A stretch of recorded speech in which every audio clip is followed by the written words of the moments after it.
राधे राधे, हरे कृष्णा। आपका हमारे इस चैनल पे स्वागत है। आज हम आपको कार्तिक महात्म का अध्याय दूसरा सुनाने जा रहे हैं।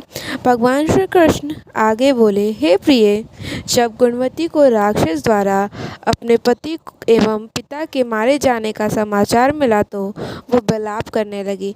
हाय नाथ, हाय पिता, मुझे त्याग कर तुम कहाँ चले गए? मैं अकेली स्त्री तुम्हारे बिना अब क्या करूँगी?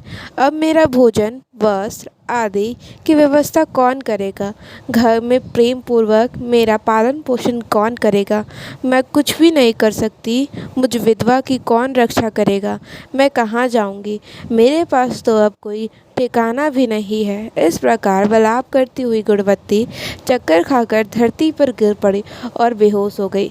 बहुत देर बाद जब उसे होश आया तो वो पहले की ही भांति करुण विलाप करते हुए शोक सागर में डूब गई।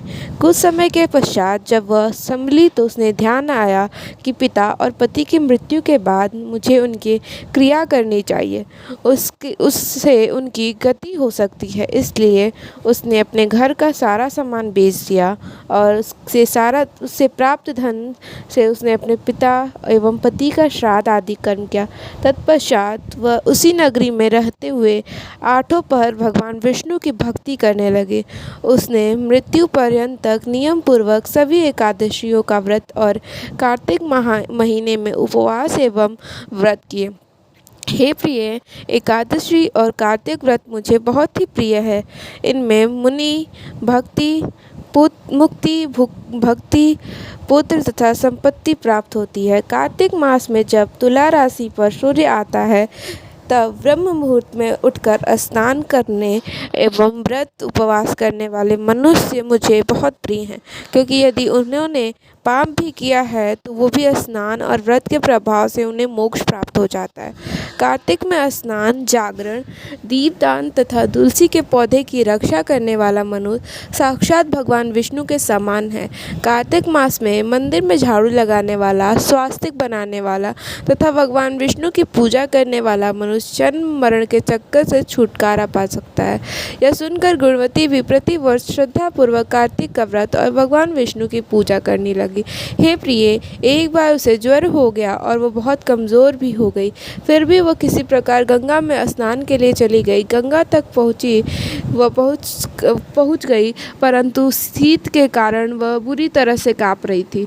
इस कारण वह स्थिर हो गई। तब मेरे भगवान विष्णु के दूत उसे मेरे धाम में ले आए। तत्पश्चात ब्रह्मा आदि देवताओं की प्रार्थना पर जब मैंने कृष्ण का अवतार लिया तो मेरे गण भी मेरे साथ इस पृथ्वी पर आए।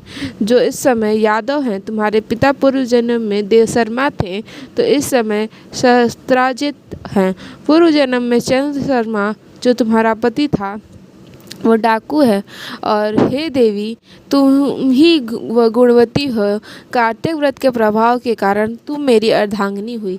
पूर्व जन्म में तुमने मेरे मंदिर के द्वार पर तुलसी का पौधा लगाया था। इस समय वह तेरे महल के आंगन में कल्प वृक्ष के रूप में विद्यमान है। उस जन्म में जो तुमने दीपदान किया उस कारण तुम्हारी देह इतनी सुंदर और तुम्हारे घर में साक्षात लक्ष्मी का वास है। चूँकि तुमने पूर्व जन्म में अपने सभी व्रतों का फल पति स्वरूप विष्णु को अर्पित किया था, उसके प्रभाव से इस जन्म में तुम मेरी प्रिय पत्नी हुई हो। पूर्व जन्म में तुमने नियम पूर्वक जो कार्तिक मास का व्रत किया था उसके कारण मेरा और तुम्हारा कभी वियोग नहीं होगा। इस प्रकार कार्तिक मास में व्रत आदि करने वाले मनुष्य मुझे तुम्हारे समान प्रिय हैं।